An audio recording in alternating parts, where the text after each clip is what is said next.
Wait for the voices. There we go. We are recording and we are being live streamed. There you go. Okay, everybody. Welcome to History Matters and So Does Coffee. Um, Today we're going to be talking about America's history of vigilantism, vigilante violence, and what that suggests about something that happened recently, which has been getting uh, quite an interesting response. So we're going to talk a little bit about that and what it suggests.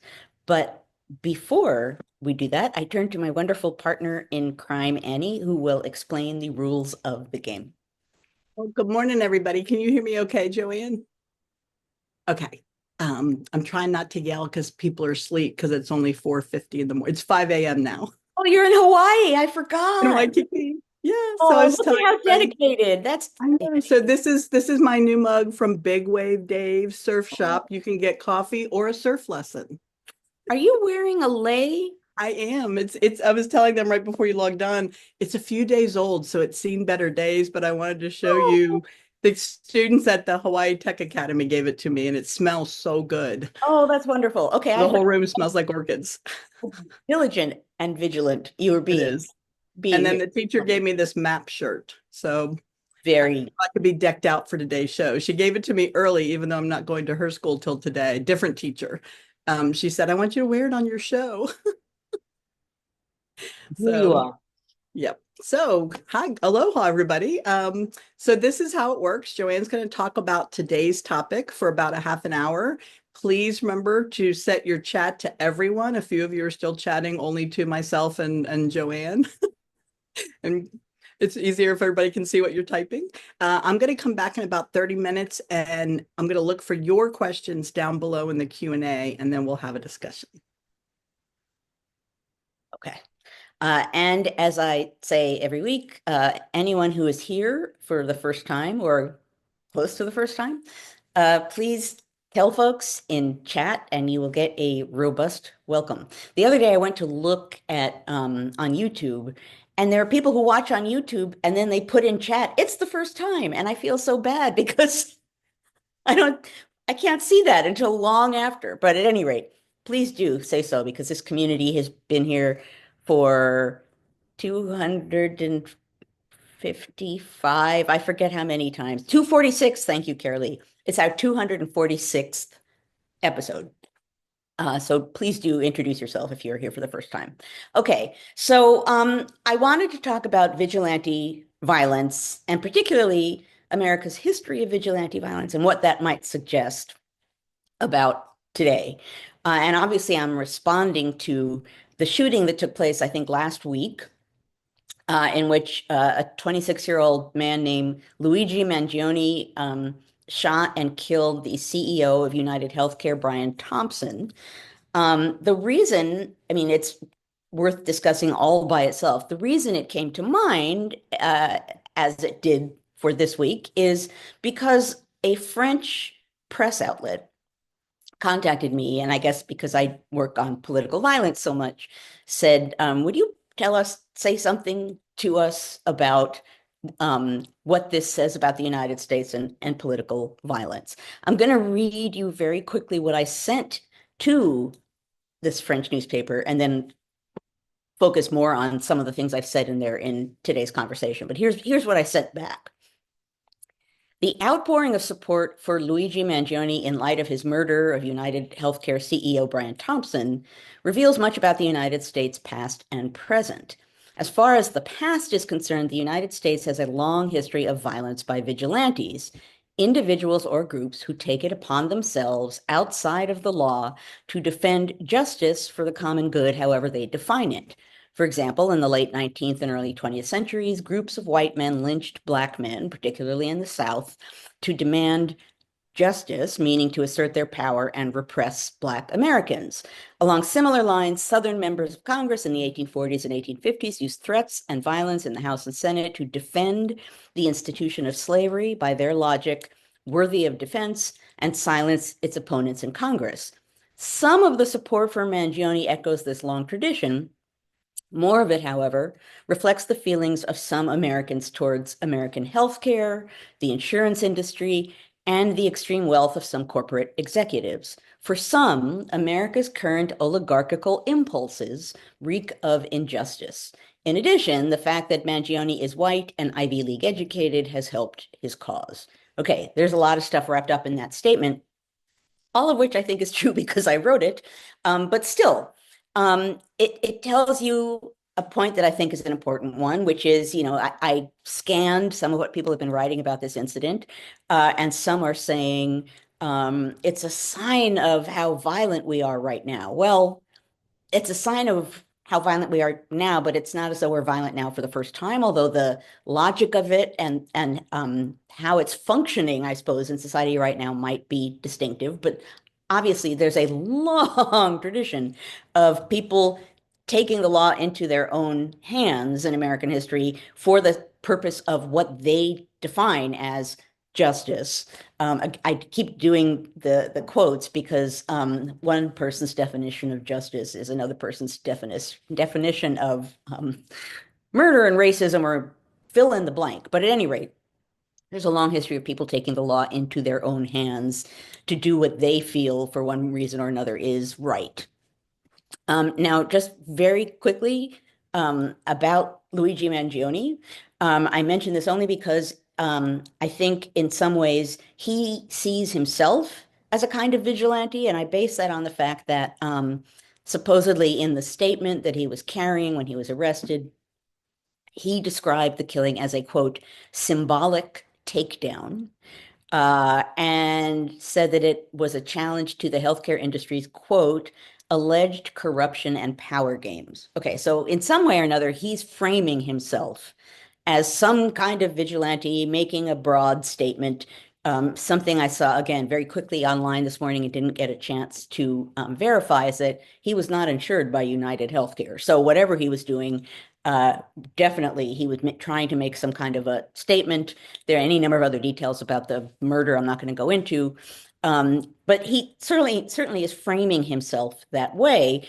The thing about this that strikes me, though, and this is what struck the French journalist who contacted me yesterday, is the fact that he's being treated like a folk hero, right? That he's being cheered on, that people are, I think I read somewhere someone, got a tattoo of the three bullets with the words that he wrote on them on their arm. I mean, people are treating this as though he did some wonderful, glorious thing for the cause, for the people. That's distinctive, maybe is the word I'll use for now. That is certainly revealing. Now, I do think part of that is about social media.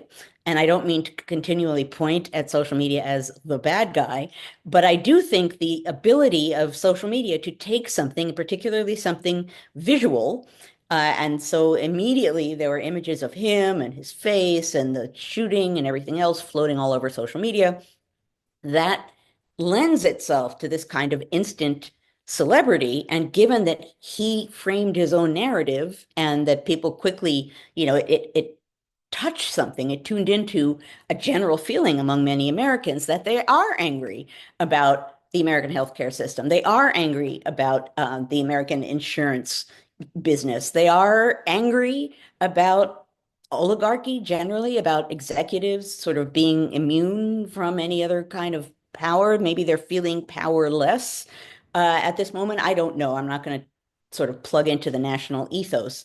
But I do think the fact that people are cheering this on really captures something of the, I wrote down ethos. I'm also thinking ugly underbelly, but something about really big emotions that are a lot of Americans appear to have right now, probably don't quite know what to do with. And so this framing narrative that this shooter uh, framed his actions as, that's resonated for people and is continuing to. I don't think that's let up in any way. Now, that idea of cheering on people who supposedly are, serving the common good or fighting for justice. It's not only Americans who do that, right? There's a long, long history of some form of vigilante violence or vigilante revenge or justice. I mean, some press accounts of the shooting talked about Robin Hood, stealing from the rich, giving to the poor. It's the same idea. I didn't go into the deep past of world history, but this is not an American phenomenon. But in the United States, there's a strong tradition of it, I think, in part because Americans from the beginning have seen themselves as lawmakers in a I keep saying distinctive, a distinctive kind of way that Americans had a very deliberate, conscious, obvious, and ratification endorsed mode of creating laws and government in one way or another. That, if you go all the way back to the Constitution, that's not something handed down from above. That's not something handed down from the distant past. It was something that was created at the moment for the purpose and would not have been ratified had it not been for some insurance about rights, right? People's rights. Right from the beginning, there's a really strong sensibility about Americans, constitutions, and the law. Now, let me very quickly, before we plunge in here, start with a definition, or at least one definition of what vigilante violence or vigilantism, I guess is the proper way to pronounce it, what it is. The private violent enforcement of public moral or legal standards. Again, moral or legal, I guess moral I'll put in quotation marks, but at any rate, that's the idea, is it's private, it's violent, it's people who, in one way or another, either feel that established institutions, aren't upholding or addressing or aren't built to uphold or address what they're angry about, or they don't have faith that these more general institutions, I'd say public and private, are going to be able to address what they see as something that's supremely unfair. Scholars of this phenomenon say that vigilante violence, and I'm going to quote this, can come from a collapse of faith in institutions that are supposed to uphold laws and standards, or arise when the very principles that make up a government and its people themselves seem to be changing. So instability leading to people feeling insecure about their rights and about what seems fair and about being able to get whatever they deem as justice and fairness, that's all part of this whole phenomenon as well. Now, as I suggested a moment ago, we do have this long history. In a way, the United States is a country grounded on rebellion. As I mentioned a moment ago, we created a constitution that only went into effect because of a promise made to protect certain fundamental rights. So again, from the beginning, there's a kind of sense of personal engagement. If you fight in a revolution on your home territory and it's grounded on rebelling against a world power, and then you create actually not one but two governments. I mean, not so much the Articles of Confederation, but then the Constitution. And it's very deliberately made to seem as though it is endorsed not just by a room full of people, but by more Americans, again, usually white men of a certain amount of property, but still, the idea being that it's ratified more broadly than the room of men that created it.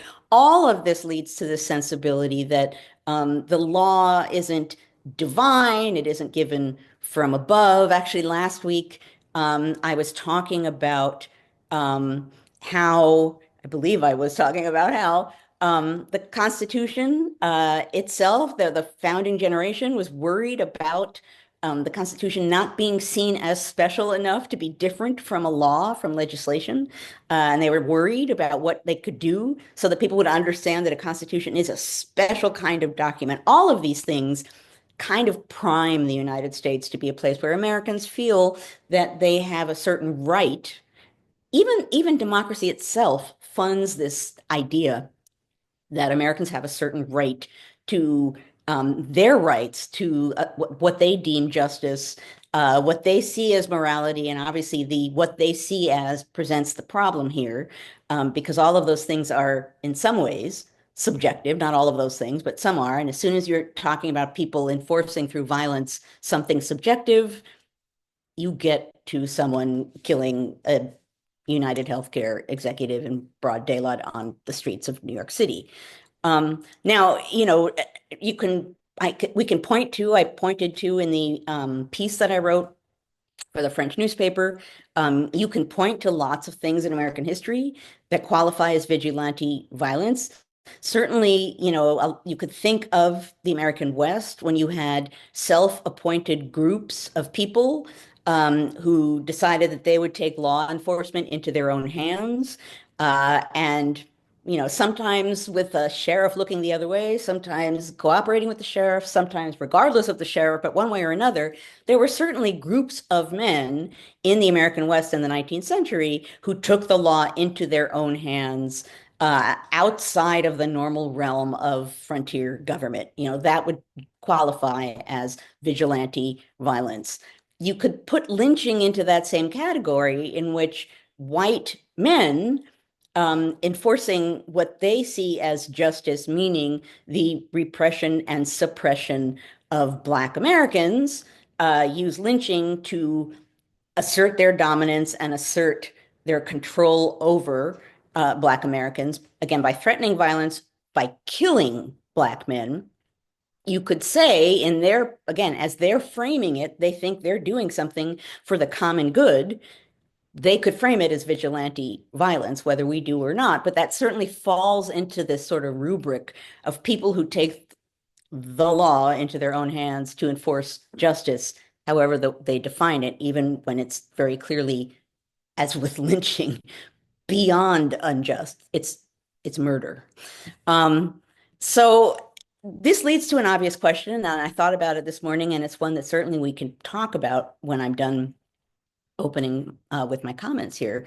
But what is the difference between vigilante violence, excuse me, and terrorism, right? That seems like, as I'm describing it here, that's a pretty blurred line.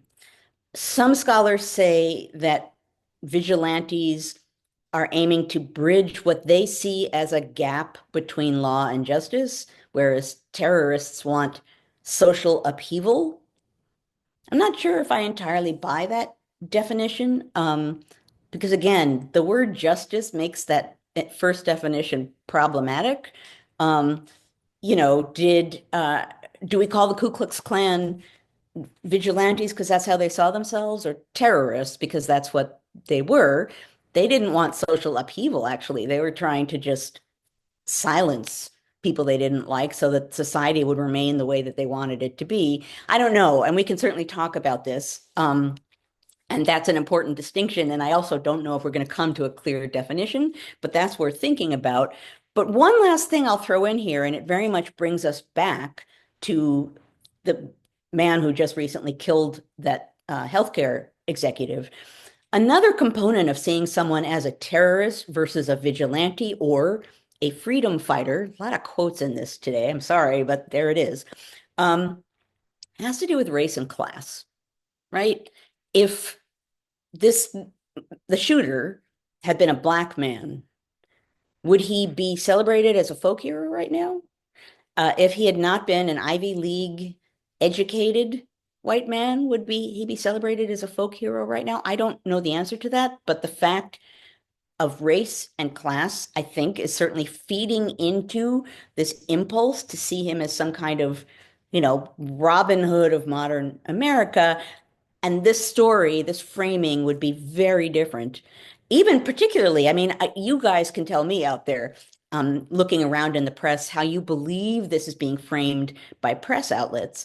But I don't think murder is necessarily the main framing mechanism. I think what we're seeing a lot of is the story of Luigi Mangione and how he came to this point. That's in and of itself a phenomenon that is worth addressing. But at any rate, my larger point here is the shooting in and of itself says a lot about where we are. Oligarchy, healthcare, insurance, a feeling of powerlessness. But the response is equally, if not more, reflective of where we are, right? It's really capturing, I think, a feeling among Americans of anger at all of these things that supposedly the shooter is attacking: healthcare, insurance, maybe oligarchy and powerlessness, that there's a small group of people who are wealthy and have control over everything, and that regular Americans don't seem to have control of anything at all. The killing, the response to the killing captures something of the probably sense of extreme imbalance that some Americans have at this moment in time. I don't think we need a reminder of any kind that oligarchy is here right now, in force with power. If we needed a reminder, the response to this shooting is a reminder of the impact of that, because it represents seemingly a kind of popular, meaning widespread, sense of injustice about a lot of things: healthcare, insurance, privilege, wealthy executives, a sense of injustice about all of those things, and a sense of people are getting some sense of, I don't want to say pleasure, but they are on a certain level enjoying the fact that someone is doing something that appears to be in support of fairness, or against, even better, unfairness. That's really disturbing about this moment, but also really revealing about this moment. I read a number of articles noting that now healthcare executives are worried because maybe this is going to be widespread. Whether or not it will be or won't be, the fact of the matter is there is something in this murder that reflects a broader sense of injustice. That, as the underside of oligarchy, is worth thinking about. If you asked any number of us here who are sitting here today, we would probably, most of us would say, yeah, we're looking at an oligarchy in action. It's been here for a while, but now it's coming in force. But what we don't think about is the flip side of that, which is what that feels like to people who are not in that small, elite, privileged ruling group. And that, in a sense, I think is what we're getting a flash of, which is when you do have an oligarchy that feels to some entrenched, there's going to be a response.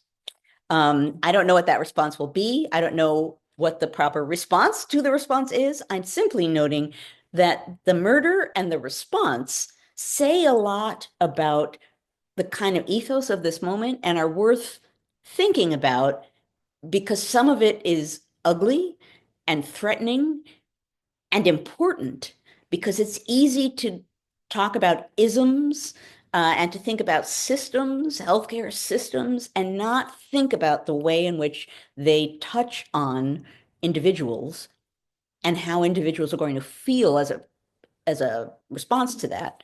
And I suppose even more broadly than that, it's worth remembering that in the end, as I say over and over and over again here on History Matters, in the end, it's we the people that matter. It is. That's, in any kind of democratic government, we the people are the source of the public opinion that governs. We the people are who the government exists for. Public servants, people at political power, are supposed to be serving us. All of that is supposed to be true. And that's very easily forgotten when things go into play and you feel powerless. It's worth remembering that and working towards that, not necessarily by taking a gun in your hand, but by simply remembering the fact that what we are seeing now in the realm of oligarchy and control and our feeling of powerlessness, that's not necessarily normal. And that's worth remembering, that we have a right to demand rights, not with violence, but by standing up for ourselves and remembering the fact that in the United States, as a democratic nation, we matter. And if we forget that, if we forget that we have rights as a group, that the Constitution protects, the Bill of Rights, that we can again stand up for with civil protest, and any number of other ways in which we can defend our rights. If we forget that, we are caving to those isms and systems. And We shouldn't. We should stand up for ideals and morals, and we should do so, um, again, not with violence. I hope that nothing that I'm saying here suggests that violence is the appropriate response to feeling that you're being treated unjustly. There are any number of ways which you can respond to that. The important thing is you should respond, right? Not with a gun, but you shouldn't sit back and assume, oh, well, this is the way it is. It was nice having rights while we had them. We're in a moment where we can't afford to think that way. And so maybe the one way to think about the events surrounding the shooting is that they should be a reminder that we do have rights and that we deserve to have those rights without a gun, without murder, without violence, that those rights exist and that there's unfairness at play. And we should take note of the unfairness and we should stand up against it. Okay, I'm 1 minute early, but I'm going to stop and open things up for questions. Oh, I'm sorry, Mug. I've done 246 weeks and I forget this. Okay, for those of you who are new here, I want to come back to this. I see your point, Annie. I want to come back to that. So for those of you who are new here, I have a mug every week that in one way or another addresses the topic under debate. I am not in my normal home space here. I'm in New Haven, which means I don't have a lot of mugs. So, and today, this mug just seems appropriate. I've used it before. It's Mr. Grumpy. This is a grump worthy topic. I don't even need to say more than that. It's distressing, it's disturbing, justifiably, and it raises so many questions and concerns that I hope some of which we're going to address. Yes, David said you can't go wrong with Mr. Grumpy. Yeah. Yep. Nowadays, you can't go wrong with Mr. Grumpy. Okay, let me open chat so that I can see some. That is lit. Well, I can imagine because even as I was thinking about what I was going to say, um, I was struggling some because there are things I want us to address. I didn't want to be full of doom and gloom. I wanted to really be inspiring, meaning stand up, but don't stand up with a gun in your hand, that's a sign of how not to do it. But I do want to hear what you folks have to say. Annie, you said something about homeless, and I missed the rest of, oh, there you go. Yeah. Yeah. Well, right. Well, I'm going to stop. I'm going to wait for questions before I start pontificating. Okay, we've got a good bit of questions. So Freda asks, why has the media been talking about people who have glorified or cheered the shooter of the CEO as it was peculiar to the left, as if glorifying of Kyle Rittenhouse never happened? Only a few days ago, Speaker Johnson called the person who killed the man on the subway with a chokehold a hero. Is there always a double standard? Right. Well, and that's a really good question. What's interesting about that is when I went digging through researching this morning what I wanted to say about vigilante violence and folk heroes and terrorism, older articles all pointed to the right? They were all like, well, the right doesn't believe in institutions of government. The right doesn't have faith in the government itself. The right sees vigilante violence and terrorism as the way to go. So it's interesting, given that now, because people are cheering on this shooter, suddenly people are saying, the left, the left. Something that strikes me as consistent and interesting, and it goes all the way back. I thought about this a lot even when working on Congress in the 1830s, 40s, and 50s, somehow or other, when you have a system in which there's blatant, obvious either corruption or violation of norms or breaking of laws on an ongoing basis, there's another group that somehow or other gets treated as though they're responsible for upholding the rules and the standards. So in other words, in the antebellum Congress, Southerners were using violence and they had knives and guns. And the Northerners tended to be the people whose job seemingly it was to say, no, no, that's not the way. We uphold institutions. And that balance was assumed to be the correct balance. And when a Northerner dared to say something like, we should do the same thing back, they were shouted down because their job was to be the responsible one. And sometimes I think about that today with Republicans and Democrats, that somehow some Republicans have been doing things that are certainly not upholding norms, political norms, and some Democrats are not necessarily pushing back and they're just sort of saying, no, no, that's not the norm. We'll just stand here. It's bad. It's a question as to how do you deal with that kind of imbalance when one side decides to heck with the laws, the other side decides they're going to stand up for them.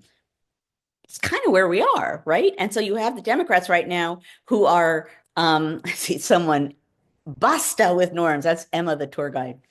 Um, that you know, people are wanting the Democrats to fight back, and that's understandable. But it's interesting to consider that in light of this idea that if someone behaves badly, supposedly there's someone has to act as the parent in the room. And how do you reckon that with political imbalance? I don't have the answer to that question, but this strikes me as more of the same. That people are, shocked that the left is cheering on someone who murdered an executive. I don't think it's charming to be cheering on a murderer, but to claim that somehow the left has now, sunken beneath the depths in what it's doing, and to ignore the fact that this goes on all the time on the right, that does not seem fair and balanced either. Oh, and actually, so James says, it's true. Actually, that's a very good point. I did see that this morning when I was again researching this online, that many people are saying this actually doesn't boil down to left and right. Some people on the right may be trying to make it left and right, but that actually people who are looking at the response, and this in and of itself too is fascinating and revealing, that it isn't being politicized in that way by most people. It's just generally people who are angry at all of these things and are defending the shooter regardless of their politics. And then there's some politicization as well. But that's important to note too. It isn't just partisan. The response is more complicated than that, deeper than that, and I think more important to pull apart because of that. All right. Daniel asks, is there any estimate on how many people have died because of decisions made by that CEO denying care, needing that for calibration? He says, we're not condoning that killing, of course, but wondering if there's any kind of data to go behind that. And is there commonality between the system is broken anger that's making this person a folk hero and the same anger that people use to vote for the incoming president? Oh, that's interesting. Well, I do think, surprise, it's not going to be a surprise at all for anyone who's come here at all, because I talk all the time about the role of emotion in politics and the fact that we're at this moment where I didn't make up the phrase rage harvesting, but that's a phrase of the moment in which you have sometimes people deliberately doing things to get people upset, maybe to garner their support, to get their votes. But in one way or another, we live in times in which anger and maybe perhaps fear, but more than anything else, I think anger, outrage, a sense of entitlement to something is really pushing a lot of people in a variety of different political directions. So I do think someone's standing out in my hallway. I do think the second question was the anger at healthcare and the anger that got former President Trump to become future President Trump. I do think that there's a link. I do think that people are angry. And I think they're angry that in one way or another things feel imbalanced. Now, that can mean a variety of different things. But yeah, I do. And I think, the Trump campaign, they were about stoking rage and victimization feelings. It's what they did. And obviously, for some people, it worked. What this shooting is kind of revealing is that a lot of people feel rage, and a lot of people feel victimized. And it isn't just the right. That was being used for political partisan purposes, but we're talking about something broader, I think, as part of what this shooting suggests. All right. Oh, but Troy, I don't know. I do want to say, I have no idea how many people that CEO or his company killed. And I'm not going to say, I'm not going to talk about how we define murder. I'm not. But I don't know how to answer that question. But it's clearly some of what was inspiring the shooter. Mhm. All right. Our good friend Troy asked if judicial systems were created to promote stability via facts, what's to be done when so many people reject facts? For example, Trump voters believing the big lie despite losing all their court cases. I think he's referencing the January 6th that the election was stolen, that nonsense. Repeat the question for me one more time. He's asking if judicial systems are created to promote stability with facts, what happens when so many people reject the facts, like we've seen Right. in the past with the Oh, incoming no. president previous term? Well, exactly. I mean, that's, I'm far from the first or millionth person to say that for you to have a successful democratic government, there need to be the existence of some facts, right? If we can't agree on what we're seeing, on what's happening, on what is actually out in the world happening around us, if we can't fundamentally agree on that, and AI isn't helping any, even apart from people deliberately trying to warp what we think or see, um, how can you have a conversation about right and wrong and morality if you can't agree on what's happening at all? That's a fundamental challenge of our time. People have been saying that for years. I think obviously they're right. Um, but I don't know what to say about that other than, yeah, that's part of the problem. And social media doesn't help, right? Social media provides lots of information and it makes it very easy to see things that are incorrect and hard, even when I see something and I try to verify it in some way, it isn't always easy to verify. I then won't say anything if I can't verify it. But the fact that I have to rummage around to try and verify it makes me, oddly enough, it makes me think about trying to verify. Hadn't thought of this before. Some of the claims, the congressional violence that I write about in my last book, in the 1850s, particularly after the telegraph, I would see an account. It would be really like striking and violent. And then I would have to struggle to decide if it was real. And I had databases and I was like looking at conflicting accounts and I went in the congressional record and I looked in memoirs and I was all over the place. And in some cases, I didn't include things in the book because I couldn't determine if they were real or not. And I remember thinking, well, if I can't do that with databases, there's no way anyone at the time would know. And in a way, we're in a kind of echo of that moment where you can search all over the place. And particularly right now, where people have lost faith in a good number of media outlets, how do you determine the actual facts? That's a dangerous climate to be in. And again, I think this shooting, it appears to be straightforward, despite the various narratives people are spinning around it. But that makes it very hard to think about justice and morality if you have no facts to plug into your reasoning with those things. All right. And guys, just a reminder, we want to keep things friendly in the chat. We can agree to disagree. We can have differing opinions, but make sure that we're being polite and civil. Okay. Dale, our good friend Dale from Williamsburg, I believe, Virginia, asks, vigilantism seems to refer to physical violence, but in your last book, you write about the threat of violence working the same way. And he wanted to know if you could talk a little bit more about that. Oh, interesting. Yeah. I mean, in my last book, there was a lot of threats, but there actually also was physical violence. I think threats work if there is a believable possibility of physical violence coming in their wake. I think empty threats or just general threats don't have much power, but I think if there is physical violence or people truly have reason to think that whatever threat is being tossed out there will be followed by violence, then that does have the power of violence. I do think it's important, and it's one of the points I make in the book, and it's some of what I think about a lot in recent years, is that when a president says something threatening and doesn't do anything about it, but just says something threatening, and you have the idea that violence might follow, he doesn't have to do anything more, and violence might not follow. But what that's intended to do is make people feel intimidated and encourage people to hold back because they're scared of what might happen. Threats have a real power, and when you deploy them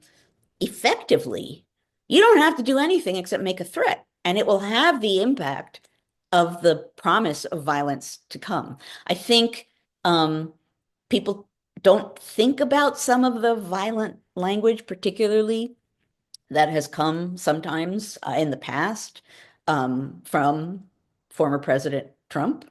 I remember being on, I think it was maybe it was the BBC, and I said words from a president have more weight than words from someone else. And even if they're just saying something vaguely threatening, the idea that people might listen, the idea that they have more authority, the idea that they're being heard widely, they have a greater weight, and thus, in a sense, they become more threatening than those words coming from somebody else. Great. Our good friend Cece has a really interesting question. She says she's curious about the last big historic arc where power grew in the hands of rich men or tycoons. She's thinking like the Gilded Age, eventually landing in protest and unions forming, and then leading to the election of FDR. She's asking, do you think maybe we're on a similar arc again now?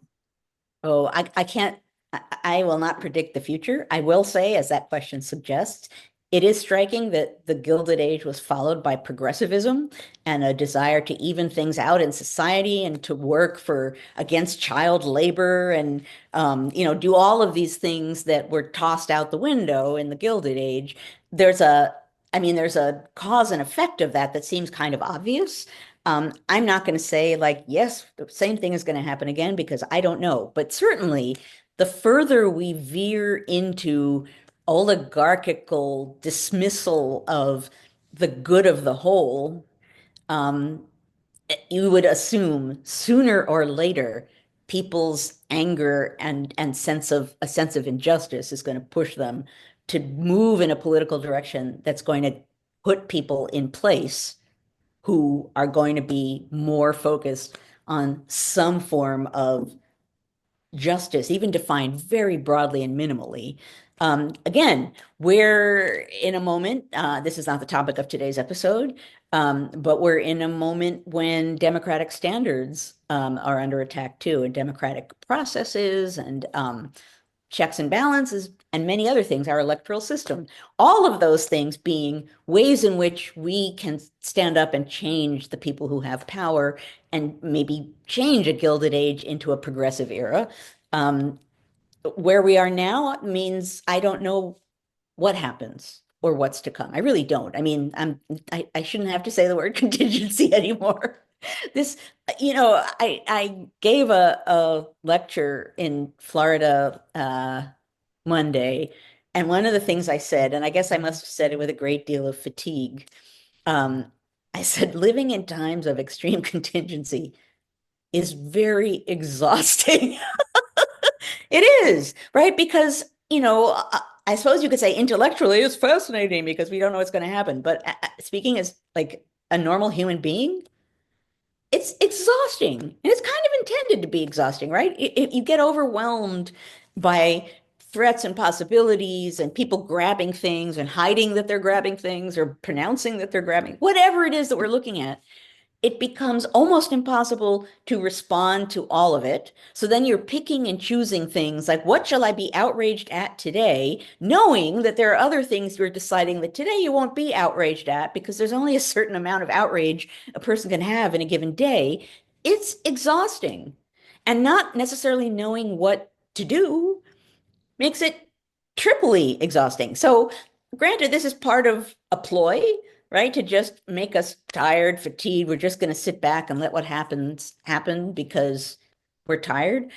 I don't believe that. We've seen that in the press too, right? There have been certain press outlets that are like, the left is tired. The left has backed down, right? The left doesn't have any fight left. I think that's, to put it bluntly, caca. I think that's nonsense. But the larger point that people are tired, and it feels as though we're going to be tired for a long time, probably true. That doesn't mean we don't have any fight in us. That's true as well. All right. Linda, our good friend Linda from Florida, has a couple of questions I'm going to try and put together.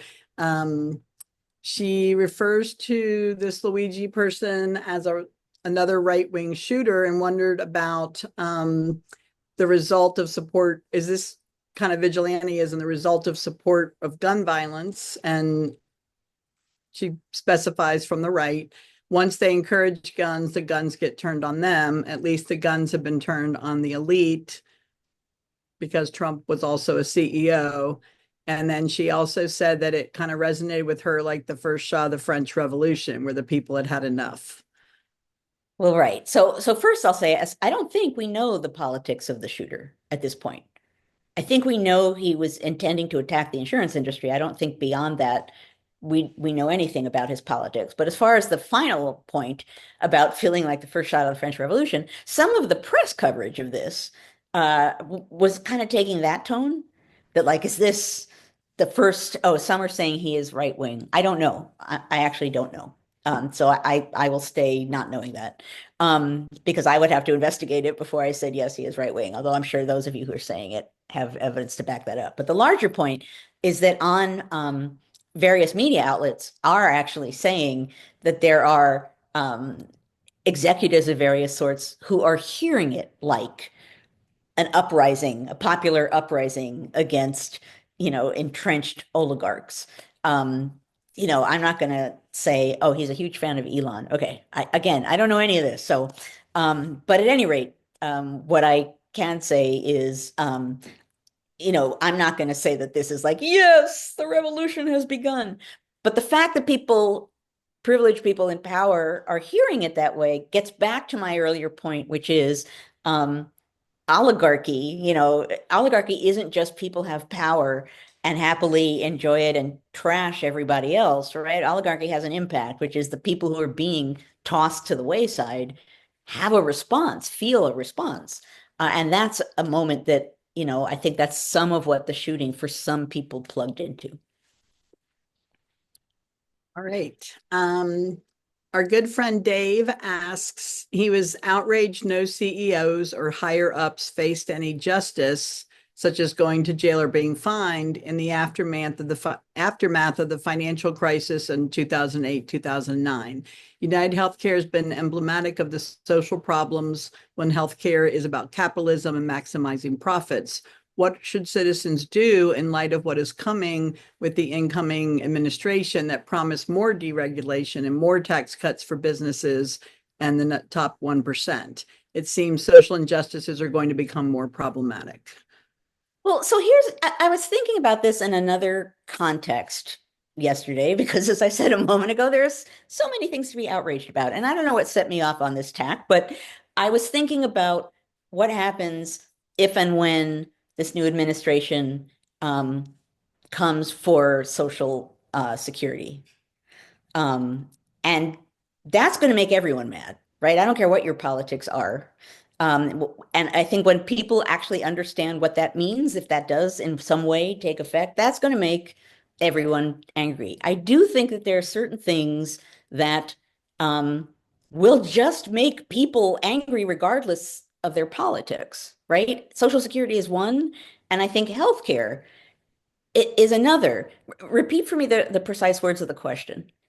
I'm sorry. Please repeat for me Yep, the I gotta go back and find it. Hang on one second. Okay. Okay. He says he was outraged that the higher ups, the CEOs, never faced justice during the financial crisis in 0809. And he said United Healthcare is emblematic of social problems, that healthcare is about capitalism and making money.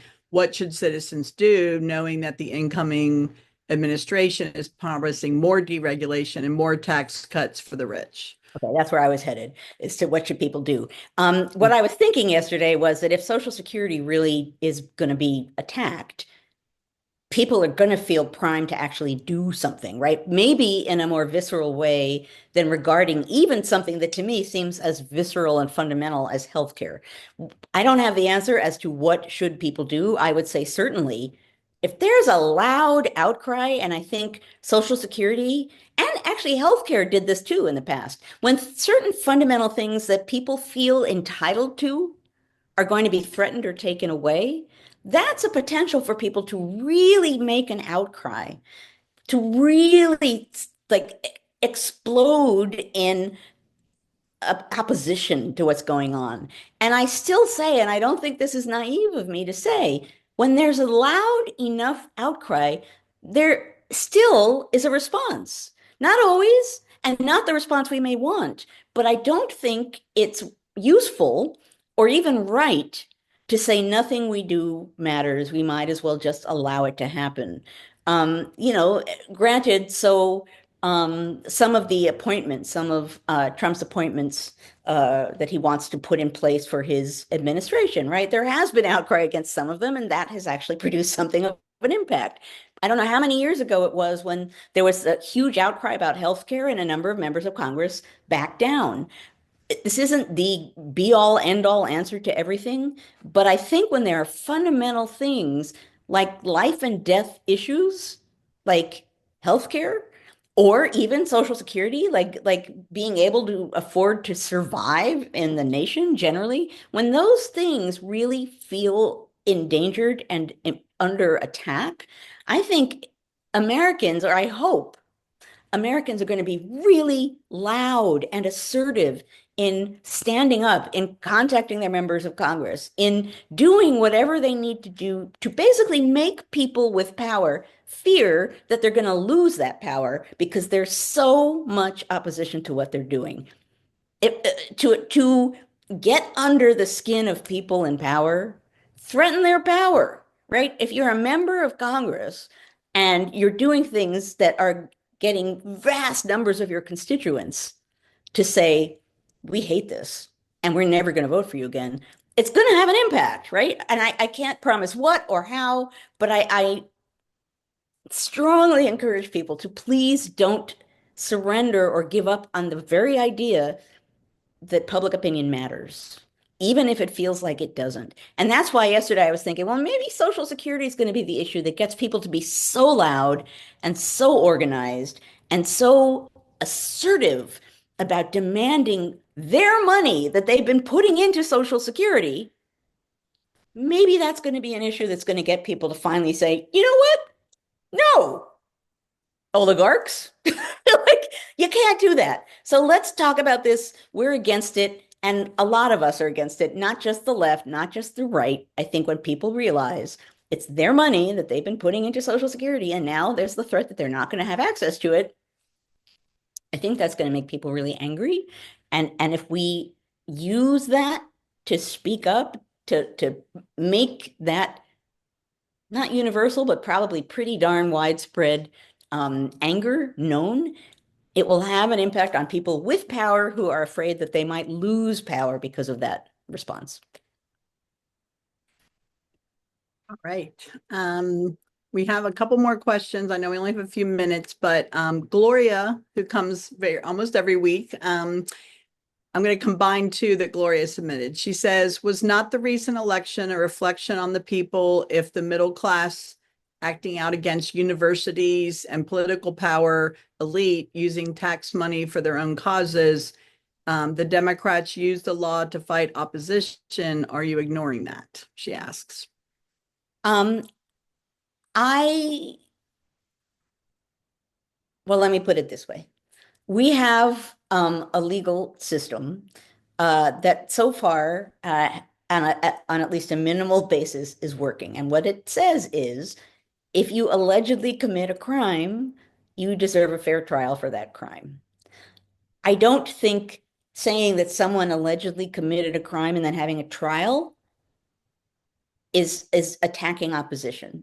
I suppose it could be, But I think the flip side to that question is, well, we can't ever try people for crimes who we don't agree with because then we're going to be seen as attacking them because they're our opposition. I mean, here we come into the importance of the rule of law to a democratic form of government, right? The rule of law suggests that the law applies to all of us equally, and that if we allegedly commit a crime, we should be able to have some kind of a fair trial, and if the trial isn't fair, some kind of way to protest against that and get another trial. I don't think that we've been necessarily, I think there are some people who support Donald Trump who feel that he's just been victimized because Democrats don't like him and they found things to accuse him of. The fact of the matter is, many courts of law with many different kinds of judges believe that there was enough evidence to have a trial. The conviction comes after the fact, but has he been brought to trial for things that aren't, you know, worthy of a case? If that was the case, those those cases wouldn't have been brought. So I don't think, I think it's wrong to say, let's make up some crimes, let's find ways to attack people we don't like. But that's not what we've been seeing. We've been seeing people say, well, he appears to have done X. So let's investigate X. And a court has said, yeah, actually, there does appear to be evidence that he did, or there doesn't appear to be evidence that he did. The legal system, our legal system, however flawed it is, does require evidence and standards to go ahead with a legal case. I think it's potentially true that in next year we'll see people desperately searching for something to use as an excuse to bring a case against someone who hasn't done something wrong. That's a different thing, right? If you're searching desperately for a reason to try someone because you don't like them, it's a scale, it's a spectrum. Personally, I think given that all of these things were seen as worthy of a trial and went to trial, to me, that's some kind of a measure, that's some kind of a standard that matters. So attacking opponents because they're opponents, no. Bringing people to trial because they seemingly have broken the law in a way that a court agrees has happened with evidence, that's not necessarily the same thing. I love Kenneth Shepard. I don't know if Kenneth is new. I don't remember seeing a question from Kenneth, but I kind of love this question. He says, should we be looking more at Thoreau as an example for action than Luigi? Meaning pulling back, pulling out? I think the civil disobedience would be, I think he's saying Thoreau would have been a better example than someone like Luigi who turns violent. Well, civil disobedience is, yeah, better than violence for sure. Oh, Sydney, can we still have hope or are we doomed? I know that was going to end with that one. That was going to be my last one. She put Oh, that in the chat or in the Q&A as okay. well. I think civil disobedience, yes. Violence, no. Which is part of why I'm encouraging people to speak up and speak out and organize and express outrage in what's happening, not with violence, but with power, loudly. Because if enough people do that in enough kinds of ways with enough kinds of audiences, it will have an impact. But are we doomed? No, we're not doomed. Now, I'll hedge that in. I don't know what's happening next. It's possible that there are going to be some bad years coming, and I will not hesitate to say that. There might be some bad things in the works for us. But I will also say that don't respond to that by surrendering all hope and thinking that there's never a chance for change. We can always work for change. We can always push for change. We can always come together. I've talked about community before. There are so many ways in which we can be here for each other and come together and push back, even against authoritarianism, although it'll look different and it'll require different strategies. I actually, and I think I suppose I've learned in recent times that I'm more of a glass half full than a glass half empty kind of person. I believe in Americans despite what they just did in that last election. I believe in Americans. I believe in America. I believe that we can do better than this. Um, we haven't always in the past, for sure. We've done this and worse. But I believe American democracy allows for better, allows for improvement, allows for ambition, allows for people to work to lift themselves up. And we've seen that throughout American history. All kinds of groups, marginalized groups, have come forward and used the tools and techniques and ideals of democracy to raise themselves up. I believe in that, and I believe in us. And maybe that makes me what is the Rogers and Hammerstein said, the cockeyed optimist. I don't know. Maybe that makes me like goofy optimistic. I don't care. The fact of the matter is, I believe in this country and I believe we can be better than this. We haven't really been better than this a lot in the past, but we can be. We just have to come together to do it. Maybe it will take something surprisingly bad, or not surprisingly, wrong word. Maybe it will take bad times to make us realize the degree to which our voices matter. I don't know. I'm not in the business of predicting, but I do believe in us. I will always believe in us. Whatever happens, I believe in us. The question is, what do we do with that? What do we do with that power? What do we do with that belief? What do we do with the fact that we have a right to speak up for ourselves and push back? Again, go to people with power and tell them, I don't want you to have power. I'm angry. And if you keep doing what you're doing, we're going to work against you having power. That's particularly still true for elected officials, whatever their politics. So Emma said it, and I'm not going to pronounce that, but yeah, I do. I believe in us. Whatever you want to make of that, make of it, but I do.